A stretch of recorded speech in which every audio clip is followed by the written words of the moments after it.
Good morning friends, મોજમાં ને? તો ઠીક.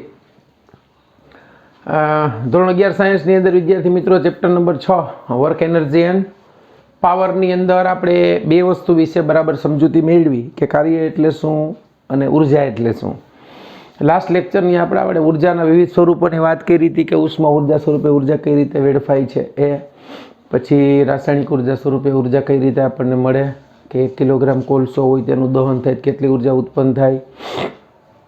પછી આપણે વિદ્યુતીય ઉર્જાની વાત કરી હતી, બરાબર, કે ભારતની અંદર જે ભારતનો પરિવાર છે એ સરેરાશ 1 સેકન્ડમાં 200 ઇલેક્ટ્રોન વોલ્ટ જેટલી ઉર્જા વાપરે છે, બરાબર. પછી આપણે ન્યુક્લિયર ઉર્જાની વાત કરી અને આઈન્સ્ટાઈનનું સૂત્ર એના વિશે સમજૂતી મેળવી તેને એક દાખલો ગણ્યો હતો કે જેને ઇલેક્ટ્રોન વોલ્ટમાં ફેરવા હતા, બરાબર. હવે આપણે ઉર્જા સંરક્ષણનો નિયમ એ આપણે સમજવાનો છે. તો ઉર્જા સંરક્ષણનો સિદ્ધાંત શું કહે છે બોલો? આની ચર્ચા આપણે ઓલરેડી થઈ ગઈ છે. ઉર્જા સંરક્ષણનો સિદ્ધાંત શું કહે છે? Principal of energy conservation of energy. આમ તો ઉર્જા જે છે ને એનો નાશ કે સર્જન શક્ય નથી. એક ઉર્જાનું બીજી ઉર્જામાં રૂપાંતરણ થાય છે. નવી ઉર્જા ક્યાંયથી ઉત્પન્ન કરી શકાતી નથી, બરાબર છે.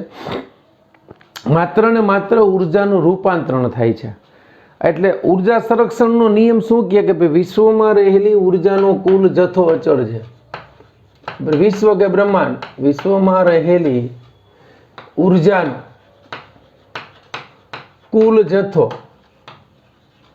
અચળ છે.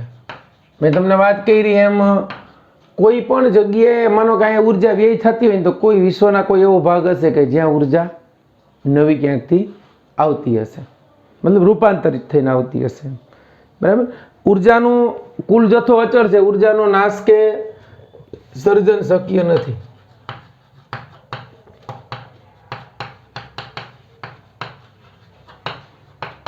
નાશ કે સર્જન શક્ય નથી. માત્ર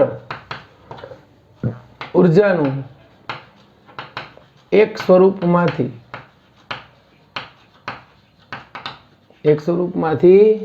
બીજા સ્વરૂપમાં રૂપાંતરણ થઈ શકે છે, જે આપણે જોયું.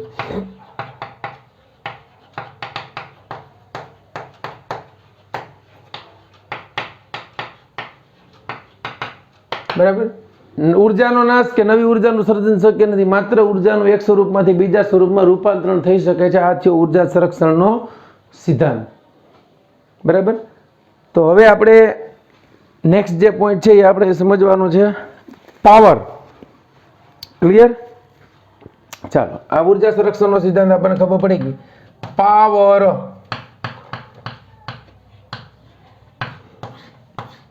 બરાબર. પાવર એટલે શક્તિ.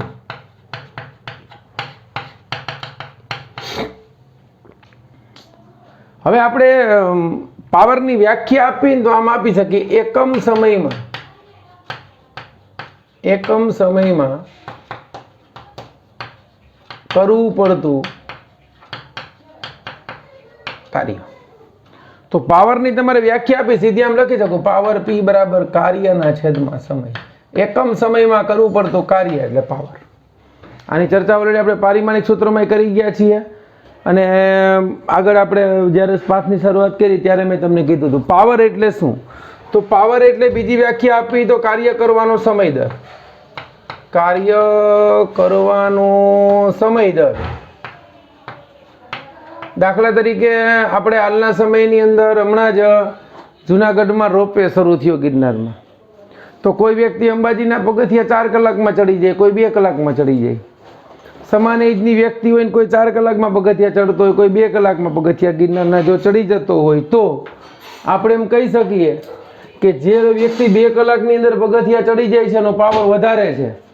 જે વ્યક્તિને 4 કલાક લાગે છે એનો પાવર ઓછો હોય. એટલે એક વ્યક્તિનો કાર્ય કરવાનો સમય દર વધારે છે, બીજી વ્યક્તિનો કાર્ય કરવાનો સમય દર કેવો છે? ઓછો હોય, બરાબર. એટલે જો ઓછા સમયમાં વધારે કાર્ય થાય એનો મતલબ એવો થયો કે એનો પાવર વધારે છે. ક્લિયર? જો ઉર્જા વાપરવી અને સમયસર કાર્ય, જો શક્તિશાળી તો બધાય હોય પણ કામ ન કરીએ કે શું કામનું? તો કાર્ય કરવાનો સમય દર છે, બરાબર. ઓછા સમયમાં કાર્ય વધારે થઈ ગયો એનો મતલબ પાવર વધારે છે. ક્લિયર? તો પાવરને આપણે હું સરેરાશ પાવરને વ્યાખ્યાયિત કરું તો સરેરાશ પાવર બરાબર કરવું પડતું કાર્ય, એટલે કે જો ડેલ્ટા ડબલ્યુ જેટલું કાર્ય થાય, સમય કેટલો થાય? ડેલ્ટા ટી જેટલો. આ સરેરાશ પાવર થઈ ગયો. આના ઉપરથી જો તત્કાલીન પાવર વ્યાખ્યાયિત કરવો હોય તો તત્કાલીન પાવર, આ સરેરાશનો તત્કાલીન પાવર પી બરાબર અહીંયા શું આવી જશે? સમયનો ગાળો અતિ સૂક્ષ્મ કરી નાખે, ડેલ્ટા ટી ટેન્સ ટુ 0 કરો તો ડેલ્ટા ડબલ્યુ એના છેદમાં delta T is equal two આ બધું નીકળી જાય, જગ્યા આવી જશે ડી ડબલ્યુ બાય ડીટી.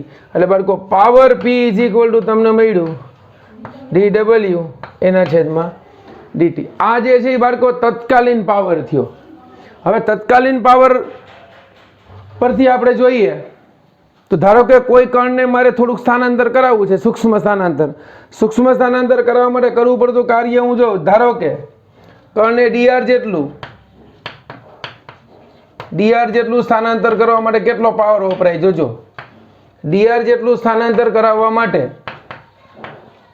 સૂક્ષ્મ સ્થાનાંતર કરાવવું છે, કરવું પડતું કાર્ય કેટલું થશે? હાલો, કરવું પડતું કાર્ય બરાબર જો બળ એફ જેટલું આપતો હોય તો એફ ઇન્ટુ ડીઆર થાય. તો આપણે જે તત્કાલીન પાવરને વ્યાખ્યાયિત કર્યો છે એ તત્કાલીન પાવરની અંદર કાર્યનું સૂત્ર મૂકીએ તો એફ ડોટ ડીઆર થાય એના છેદમાં ડીટી. ડીઆરના છેદમાં ડીટી અંતરનું સમયની સાપેક્ષે વિકલન એટલે વેગ થઈ ગયો. તો બાળકો આપણને પાવરનું સૂત્ર મળી ગયું એફ ડોટ વી, અથવા તો અમે લખી શકીએ પાવર પી બરાબર એફ કોસ થીટા. બરાબર સમજજો, જ્યાં પાવર એટલે બળ અને વેગનો અદિશ ગુણાકાર થઈ ગયો. પાવર એ અદિશ રાશિ છે, બરાબર સમજો. પાવર સદિશ રાશિ નથી. પાવર એ બળ અને વેગના સદિશનો, આ બે સદિશોનો અદિશ ગુણાકાર થઈ ગયા. વેગના સદિશનો અદિશ ગુણાકાર છે.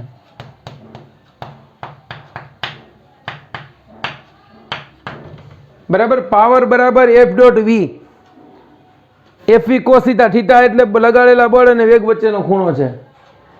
જે દિશામાં વેગ હોય એ દિશામાં બળ લાગતું હોય તો પાવર મહત્તમ થાય. બરાબર છે. તો પાવર પી બરાબર એફ ડોટ વી. પાવર જે છે બાળકો એનું બીજું પાવરને કાર્ય ત્વરા કહેવાય, યાદ રાખજો. કાર્ય ત્વરા, કાર્ય કરવાની ત્વરિતતા. બરાબર. પછી પારિમાણિક સૂત્ર એક વર્ષે પૂછ્યું હતું કે ભાઈ કાર્ય ત્વરાનું પારિમાણિક સૂત્ર લખો. એટલે એક્ઝામ પૂરી થઈ એટલે છોકરો સ્કૂલે આવ્યો, મને કે સર આ તો તમે ભણાવ્યું જ નથી. લે હે, મને આશ્ચર્ય થયું કે બેટા ભણાવ્યું ન હોય તો કે લે કાર્ય ત્વરા નથી ભણાવ્યું, તમે પાવર તો ભણાવ્યું હતું. ત્યારે કીધું હોય પણ બાળક ભૂલી ગયો હોય કે પાવરને કાર્ય ત્વરા કહેવાય. રાઈટ. ચાલો, તો હવે આ પાવરનું સૂત્ર આપણને મળી ગયું. અહીં પાવર બરાબર ડબલ્યુના છેદમાં ટી છે. તો આના ઉપરથી પાવરનો એકમ મારે લખવું હોય તો જૂલ પ્રતિ સેકન્ડ થાય. જેમ્સ વોટની યાદમાં પાવરનો એકમ છે વોટ, એટલે ડબલ્યુ એ ડબલ ટી લખો અથવા તો ખાલી ડબલ્યુ લખો તો હાલશે. તો આના ઉપરથી પાવરનું પારિમાણિક સૂત્ર તમને મળી જાય.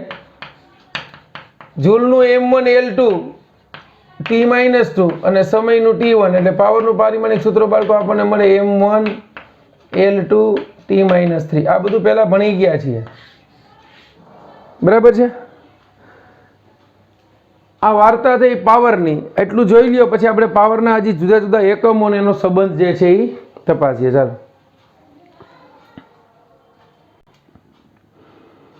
ઓકે બાળકો, આપણે તત્કાલીન પાવરનું સૂત્ર જોયું. બરાબર સમજજો. પાવર અદિશ રાશિ છે પણ પાવરનું સૂત્ર આપણે જોયું એફ ડોટ વી નો અદિશ ગુણાકાર છે. તો પાવરનો એકમ,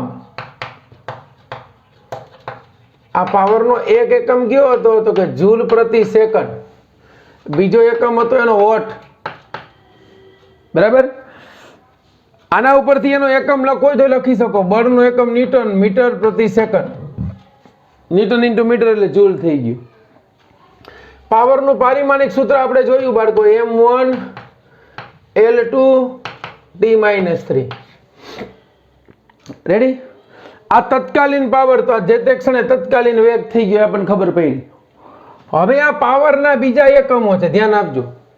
1 એકમ જૂલ પ્રતિ સેકન્ડ, બીજો વોટ, ત્રીજો એકમ છે એનો હોર્સ પાવર HP. આ હોર્સ પાવર જે છે એ શું છે? તો આપણે જે મોટર હોય ને એની અંદર આવતી આ 10 હોર્સ પાવરની મોટર છે, આ 20 હોર્સ પાવરની મોટર છે, 5 હોર્સ પાવરની મોટર છે. તો હોર્સ પાવર વચ્ચેનો સંબંધ છે, હોર્સ પાવર અને વોટ વચ્ચેનો. 1 હોર્સ પાવર બરાબર, યાદ રાખજો, 1 હોર્સ પાવર બરાબર સ્મોલ HP લખો તો હાલે, ઇઝ ઇક્વલ ટુ 746 વોટ.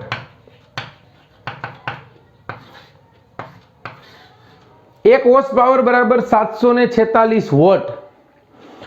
હવે આ વોટ ઈ શું છે ખરેખર, બરાબર સમજજો.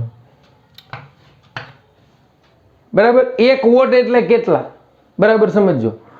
અહીંયા આપણે 1 કિલો વોટ અવર ની વાત કરું, 1 કિલો વોટ અવર આગળ ચર્ચા થઈ ગઈ છે. 1 કિલો, કિલો એટલે 10 ની 3 ઘાત, વોટ એટલે જૂલ પ્રતિ સેકન્ડ, એટલે 1 લઉં છું, 1 જૂલ પ્રતિ સેકન્ડ, અને અવર એટલે 3600 સેકન્ડ. તો આ સેકન્ડ છે, આ સેકન્ડ છે, સેકન્ડ સેકન્ડ કેન્સલ, બરાબર. આ જે છે કિલો એટલે 10,000 એટલે 10⁻³ ઇન્ટુ 3600 એકમ વધ્યો જૂલ, એટલે આપણને મળ્યું 3.6 into 10⁻6 joule. 1 kilo watt hour બરાબર, ધ્યાન આપજો, જો આ પાવરનો એકમ નથી, બરાબર, તો સ્પષ્ટીકરણ કર્યું છે આ કિલો વોટ અવર કે જૂલ ઈ પાવરનો એકમ નથી, આ ઉર્જાનો એકમ છે. 1 કિલો વોટ અવર એટલે શું તમને સમજાવું છું, આ પાવરનો એકમ નથી, ફરી કહું છું, ઉર્જાનો એકમ છે. હવે 1 કિલો વોટ અવર એટલે શું, તો કે 1000 વોટનો લેમ્પ,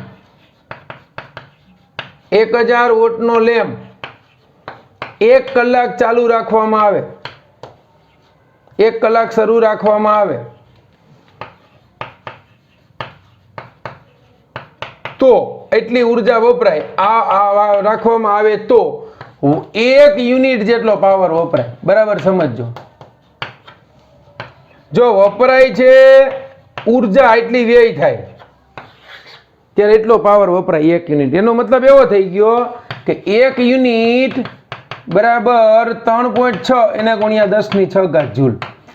એટલી ઉર્જા વપરાય ને ત્યારે 1 યુનિટ તમારું બિલ આવે, આ યાદ રાખવાનું.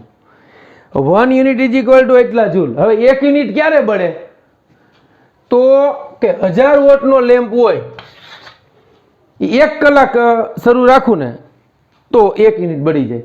એનો મતલબ એવો કે 100 નો લેમ્પ હોય, 100 વોટનો લેમ્પ, આપણે લગભગ 100 વોટના લેમ્પ હોય, હવે તો 45 50 ના આવે, 100 વોટનો લેમ્પ 10 કલાક શરૂ રાખવો પડે, તો 1 યુનિટ વપરાય વીજળી. અને 1 યુનિટનો ચાર્જ આપણને ખબર છે અત્યારે 6 સાડા 6 રૂપિયા છે. તો હવે તમને એમ થાય સર મારા ઘરનું લાઇટ બિલ મારે નક્કી કરવું, કરી શકું, તો કે હા કરી શકો. તો તમારે નક્કી કરવાનું, તમારો પંખો છે કેટલા વોટનો છે, તમારી ટ્યુબલાઇટ કેટલા વોટની છે, તમારું રેફ્રિજરેટર દિવસના કેટલા વોટ યુઝ કરે છે, મને તમારી યુનિટ નક્કી કરી નાખો એના ઉપરથી. સમજાણું? એટલે તમને ખ્યાલ આવી જાય. માનો કે પંખો જે છે એ સપોઝ 150 વોટ છે, સપોઝ એક પંખો છે, આ એક પંખો છે એ ધારો કે હું 150 વોટ છે, બરાબર. તો આ પંખો તમે વિચાર કરી લ્યો કે 20 કલાક શરૂ રહીએ, તો 20 કલાકના 150 એને ગુણ્યા 20 એટલે કેટલા થયા ભાઈ, તો કે 3000 વોટ થયા. તો ખરેખર 1000 વોટ 1 યુનિટ થઈ ગયો. તો પંખો જો 20 કલાક શરૂ રહેતો હોય ને તો 3 યુનિટ પાવર વાપરે. કેટલો? આ રીતે હિસાબ કરીને ઘરનું બિલ તમે ડિસાઈડ કરી શકો. ઓકે, આ વાત થઈ યુનિટની, બરાબર. હવે આપણે વાત હતી હોર્સ પાવરની, તો કે 1 હોર્સ પાવર એટલે શું, તો કે 1 હોર્સ પાવર એટલે વાત કરી 746 વોટ. હવે તમને ખબર પડી ગઈ કે 1 વોટ એટલે કેટલા, તો કે એટલી જૂલ ઉર્જા. 746 વોટ એટલે એટલી જૂલ ઉર્જા વાપરે ત્યારે 1 હોર્સ પાવર થાય. ક્લિયર? હવે બીજો એક એકમ છે સીસી, ક્યુબિક સેન્ટીમીટર ક્યુબ. તો 100 સીસી બરાબર સમજો is equal two 1 horse power. 100 CC બરાબર 1 હોર્સ પાવર થાય. તો તમારું બુલેટ જે છે એ 350 સીસી હોય, 550 સીસી હોય, ક્યુબિક સેન્ટીમીટર ક્યુબ થાય. તો 350 સીસી એટલે આ કેટલું થયું, તો કે 3.5 હોર્સ પાવર નું એન્જિન થયું. બુલેટનું રિક્ષાનું એન્જિન હરખું થઈ ગયું, છકડો રિક્ષા. આ 5.5 સીસી નું એન્જિન થયું, હલો, આ 5.5 હોર્સ પાવર નું. વેગેનાર હોય તો વેગેનારની અંદર 1100 હોર્સ પાવરનું એન્જિન આવે, એટલે 1100 સીસી નું, સોરી, એટલે 11 હોર્સ પાવર થયું. સમજાણું કે નહીં? તો ટ્રેક્ટર હોય તો આના કરતાં વધારે હોર્સ પાવર હોય, જેસીબી ના હોર્સ પાવર એના કરતાં વધારે હોય, જે એન્જિન એની તાકાત છે. હવે અહીંયા સપોઝ તમારા સીસી છે તો તમારું એક્ટિવા છે. હવે તમે યાદ કરો, એક્ટિવામાં લખેલું હોય 110 સીસી, આવું લખેલ આવે એક્સેસ 125. તો 125 કાંઈ નથી, એનું સીસી નું માપ છે. એટલે એક્ટિવાનું એન્જિન 1.25 હોર્સ પાવરનું છે. ખબર પડી બાળકો? ન સમજાણું? તો આ જે છે જુદા જુદા પાવરના એકમો થઈ ગયા. હોર્સ પાવર છે, સીસી છે, યુનિટ છે, જૂલ પ્રતિ સેકન્ડ છે, વોટ છે. કિલો વોટ અવર એ પાવરનો એકમ નથી, ઉર્જાનો એકમ છે. એટલી ઉર્જા વપરાય ને ત્યારે 1 યુનિટ પાવર યુઝ થયો. પ્રતિ સેકન્ડ એટલી ઉર્જા વપરાય તો 1 યુનિટ જેટલો પાવર વપરાય. તો પ્રતિ સેકન્ડમાં એટલી ઉર્જા વપરાઈ જતી હોય તો, કારણ કે 1000 વોટનો લેમ્પ, 1000 વોટનો લેમ્પ મારે 1 કલાક ચાલુ રાખવો પડે.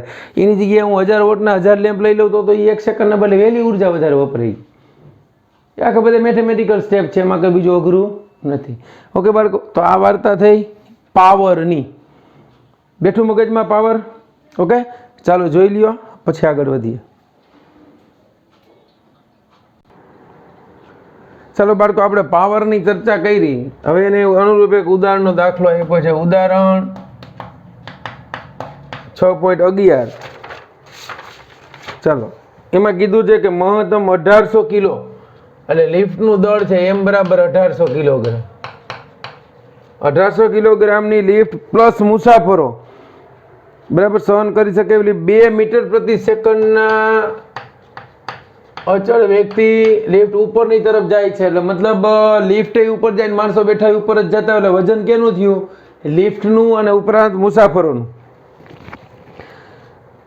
ગતિ ઘર્ષણ બળે લાગે છે, ફ્રિક્શન લાગે છે F, એ ગતિની વિરુદ્ધ દિશામાં હશે. એ 4000 ન્યૂટન. લિફ્ટ ઉપર જાય એટલે ગતિ ઘર્ષણ બળ નીચે હશે. તો મોટર વડે લિફ્ટને પૂરો પાડેલો લઘુત્તમ પાવર કેટલો? આપણે પાવર શોધવાનો છે અને એ પાવરને હોર્સ પાવરમાં ગણતરી કરવાની. P બરાબર હોર્સ પાવરમાં કેટલો? ચાલો, હવે આપણે હમણાં લખ્યું પાવરનું સૂત્ર, power P is equal two F into V. અહીં આમ તમે જોવા જાવ તો લિફ્ટ ઉપરની તરફ જાય છે એટલે વજન બળ નીચે લાગશે, એટલે mg.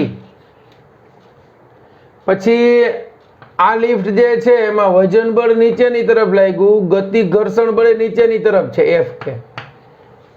એટલે આને ધકેલવા માટે ઉપર જે બાહ્ય બળ લગાડવું પડે એ કેટલું થશે? તો કે F ઇઝ ઇક્વલ ટુ વજન બળ વત્તા ઘર્ષણ બળ જેટલું. તો ઈ બળ F ઇઝ ઇક્વલ ટુ લિફ્ટનું માણસો સહિત વજન 1800 કિલોગ્રામ, ગુરુત્વ પ્રવેગ 10 વત્તા આ કેટલું છે? તો કે 4000.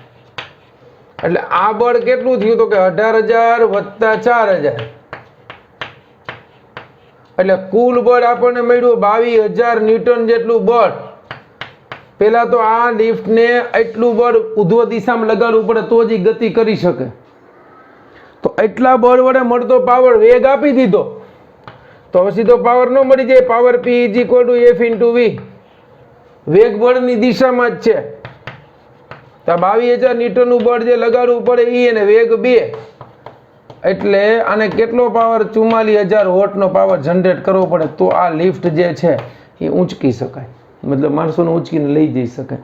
તો હવે પાવરને હોર્સ પાવરમાં જોઈએ છીએ તો 44000 ને 746 વડે ભાગી નાખો, એટલે એટલો પાવર જે છે એ પાવર P બરાબર હોર્સ પાવરમાં મળી ગયો.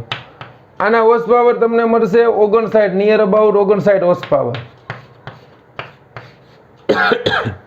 ઓકે બાળકો, તો આ એક જે છે આપણને લાગે કે લિફ્ટ હોય ત્યારે તમે જુઓ, જે લોકો ફ્લેટની અંદર રહેતા હોય એને ખબર હશે કે લિફ્ટનું બિલ ઘણું બધું વધારે આવતું હોય. હવે તમને ખ્યાલ આવી ગયો હશે કે વિચાર કરો કે જો એ 4 માણસોને એવરેજ લિફ્ટ લઈ જતી હોય, 1800 કિલો લિફ્ટનું વેઇટ માનો કે 1500 કિલો હોય અને 4 વ્યક્તિનું વજન હોય તો એ લગભગ 1800-1900 કિલો જેવું થાય. એને ઉંચકી લઈ જાય તો 59 હોર્સ પાવર જેટલો પાવર એને આપવો પડે. તો 59 હોર્સ પાવર ગુણ્યા 700 એટલે 44000 વોટ થયો. 44000 વોટ એટલે 44 વોટ થયો.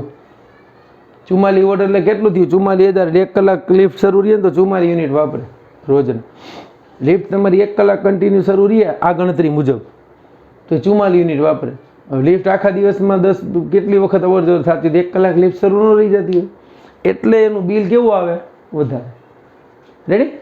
ચાલો, આને રિલેટેડ બાળકો એક દાખલો છે સ્વાધ્યાયની અંદર, એ આપણે ગણી લઈએ. બરાબર, સ્વાધ્યાયનો દાખલો છે 6.15, પાવર વાળો છે એટલે ગણાવી દઉં છું.